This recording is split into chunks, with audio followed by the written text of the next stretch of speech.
வராகி தாயின் சக்தி வாய்ந்த சத்திய வாக்கு இது. என் தங்கமே, இப்போது இருக்கும் கவலைகள் கூடிய விரைவில் மாறும். என் தங்கமே, உன் நிழலாக உன் அன்னை நான் இருக்கிறேன். நீ செல்லும் இடமெல்லாம் உன் அன்னை நான் எப்போதும் இருப்பேன். என் செல்வமே, இனி வரும் காலங்களில் உனக்கு நல்லது நடக்கும். நல்லது மட்டுமே நடக்கும். இது உன் அன்னை வராகியின் வாக்கு. உன் மனநிலை இன்று தெளிவான நீரைப் போல, மேகத்தைப் போல இருந்தது. உன் மனதில் உள்ள எண்ணங்கள் இன்று பிரதிபலித்த விஷயங்களை நான் உணர்கிறேன். உன் மனதில் உள்ள வலிகளை மறந்து ஒரு யதார்த்தத்தை நீ புரிந்து கொண்டாயல்லவா? நான் என்ன செய்கிறேன் என்று தெரியவில்லை, ஆனால் எனக்கான ஒரு பாதையில் என் அன்னை என்னை நடக்க வைக்கிறார். அது கண்டிப்பாக என் குறிக்கோளை அடையச் செய்யும். என்னை காயப்படுத்தி முதுகில் குத்தி நம்பிக்கை துரோகத்தை செய்தவர்கள் அனைவரிடமும் எப்படி நான் அதை கடக்க வேண்டும், சகித்து கொண்டு போக வேண்டும் என்ற என் அன்னை சொன்னதை நான் கடைபிடிக்க வேண்டும் என்ற உயரிய நடைமுறையில் உள்ள உன் நோக்கம் நிச்சயம் உன்னை எல்லாவிதமான எதிர்மறையான சூழ்நிலைகளையும் சவாலாக எடுத்து துணிந்து தைரியத்தோடு கடக்க செய்யும். ஒரு பழமொழி நீ கேள்விப்பட்டு இருக்கிறாயா? தனிமரம் என்றும் தோப்பாகாது, ஆனால் தோப்பில் உள்ள எல்லா மரங்களும் தனி மரம்தான். இதை நினைவில் வைத்துக்கொள். உன்னை சுற்றி 1000 பேர் இருந்தாலும் இல்லாவிட்டாலும் நீ தன்னிச்சையாக செயல்பட முடியும். அதற்கு அர்த்தம் யாரையும் அவமதிப்பு என்று கருதாதே. உன்னை சுற்றி இருப்பவர்களுக்காக நீ இழந்த உன் தனித்துவத்துக்காக இதை கோருகிறேன். எப்போதும் உன் அன்னையின் அருளும் ஆசியும் உனக்கு உண்டு. நீ ஜெயமாக இருக்கப் போகிறாய். வாழ்க்கையில் நடைபோட துணை வேண்டும், ஆனால் அவைகள் உன்னோடு இறுதி வரை வரப்போவது இல்லை. நீ இந்த உலகிற்கு எப்படி வந்தாயோ அதே போலத்தான் அவர்களும். அதனால் ஒருவர் காயப்படுத்தினால் நீ நகர்ந்து விடு. இந்த பிறவி நீ எடுத்த பொக்கிஷம். அதை உன்னை நேசிப்பவருக்கு மத்தியில் பகிர்ந்து கொள். உனக்கு பிடித்தவர்கள் மட்டுமே உன்னை சூழ்ந்திருப்பதில்லை. எதிர்மறையாய் சந்தித்தாலும் பொறுமையோடு நீ நகர்ந்து வந்துவிடு. உனக்கு பிடித்தவர்கள் சந்தோஷமாக இருந்தார்கள் என்றால் அவர்களின் அனைத்து விஷயங்களையும் நீ ஏற்றுக்கொண்டு அவர்களிடத்தில் பொறுமையோடு செல்கிறாய் என்பது அர்த்தம்.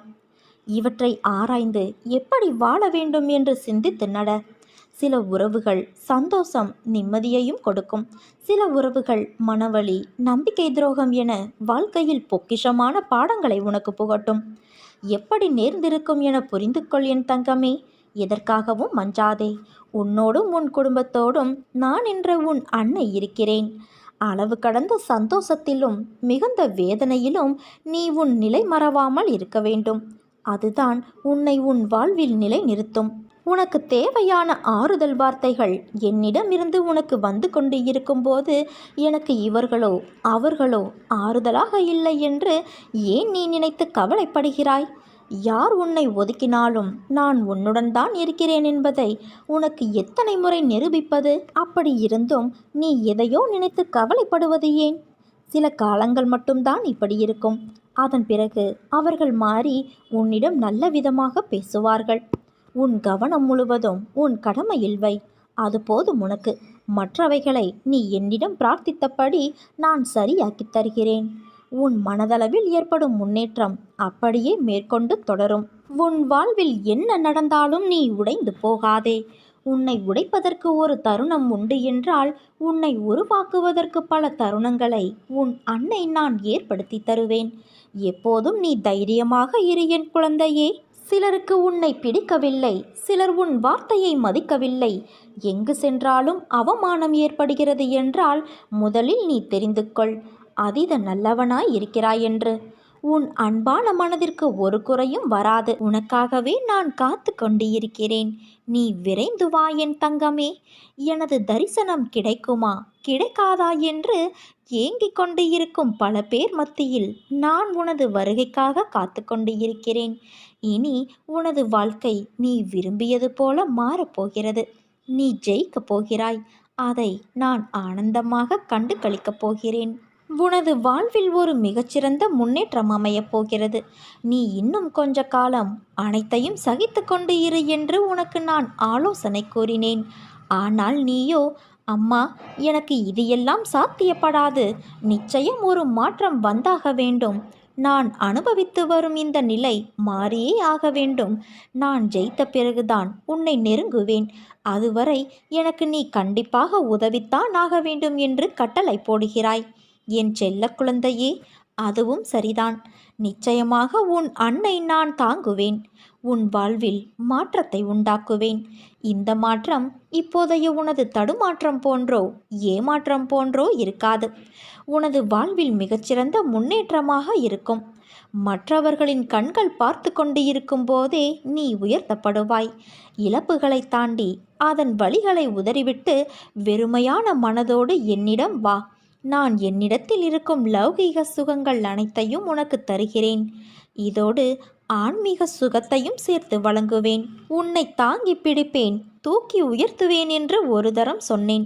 நிச்சயமாக அதை நான் நிறைவேற்றுவேன். நான் என்றுமே வாக்கு மீற மாட்டேன் என்பது உனக்கே தெரியுமல்லவா? உன்னால் எவ்வளவு முடியுமோ அவ்வளவு தூரம் என்னை தஞ்சமாகக் கொள். வேண்டியது அனைத்தும் வேண்டியபடியே நடக்கும். ஏனென்றால் உன் வேண்டுதலை நான் கேட்டேன். இதோ அதற்கு பதிலோடும் பலனோடும் வருகிறேன். அனைத்தும் சுபமாக நடக்கப் போகிறது என் தங்கமே. என்னை தேடி வரும் பக்தர்களிடம் நான் சொல்லும் ஒரு விஷயம் என்ன தெரியுமா? மற்ற கடவுளின் வடிவங்கள் நம்மோடு பேசுவதை நம்மால் உணர முடியாது. ஆனால் உன் அன்னை நான் பேசுவதை உன்னால் உணர்ந்து கொள்ள முடியும். சகுனம் பிரம்மம் என்பதைப் போல நான் யார் வடிவிலாவது பேசுவேன், யார் வழியாகவாவது பேசுவேன்.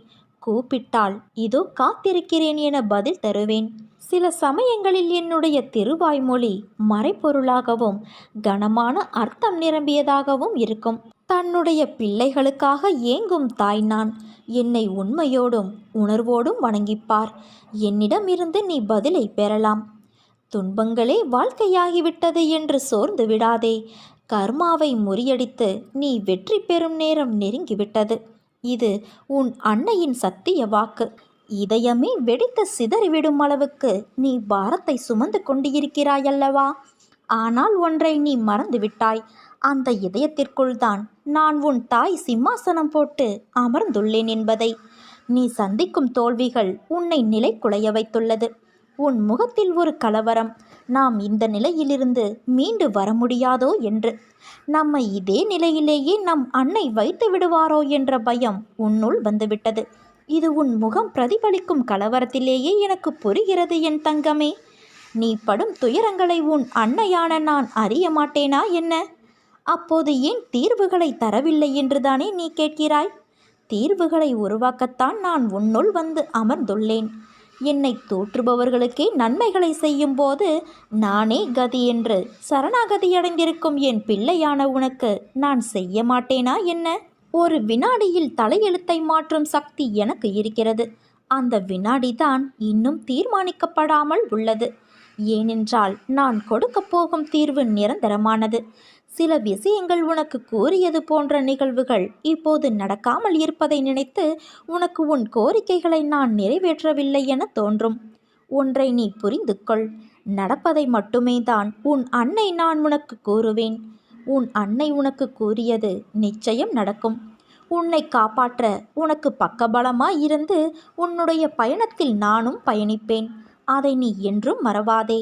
உன் மனம், புத்தி, எதிர்மறை சிந்தனை, பயம், கலக்கம் என அத்தனை தேவையில்லாத தோற்றத்தையும் நான் வெளியில் எடுக்கவே இத்தனை நிகழ்வுகளும் நடக்கிறது. கண்டிப்பாக உன் தேவைகள் பூர்த்தி செய்யப்பட்டு என் ஆசிர்வாதங்களோடு வந்தடையும் நாள் வெகு தொலைவில் இல்லை என் தங்கமே. மிக மிக அருகில் வந்துவிட்டது. நல்லது நடக்கும். நல்லதே நடக்கும். உன் விஷயங்களில் நீ எடுக்கும் முடிவுதான் நீ யார் என்பதை தீர்மானிக்கும். அதே போல உன் வாழ்க்கையையும் தீர்மானிக்கும். மனம் திருப்தி அடையவில்லை என்றால் வெற்றி பெற வாய்ப்பும் இல்லை. நான் நன்றாக இருக்கிறேன் என்று உனக்குள் தினமும் நீ சொல்லிக்கொள். அப்பொழுதுதான் உன்னை சுற்றி கொண்டு இருக்கும் மனக்குழப்பத்திலிருந்து உன்னால் வெளியில் வர முடியும். எந்த செயலிலும் முழு கவனம் செலுத்து. அப்போதுதான் அதில் உள்ள நிறை குறையை புரிந்து கொள்ள முடியும். சிலரின் வாழ்க்கை இந்த உலகத்தில் எப்படி வாழ வேண்டும் என கற்றுத்தருகிறது. கோபங்களை குறைத்தும் சந்தோஷங்களை அதிகரித்தும் காட்டும் முகங்களை தொலைக்காமல் நிரந்தரமாக தக்க வைத்துக்கொள். வாழ்வது எல்லாமே வாழ்க்கையல்ல. அன்போடு பேசி பண்போடு பழகி நேர்மையோடு நடந்து ஆசைப்பட்ட எல்லாமே கிடைப்பதும் இல்லை. கிடைத்ததில் திருப்தி கொள். அதை வைத்து வாழ பழகு. கவலையை மறந்து பார்.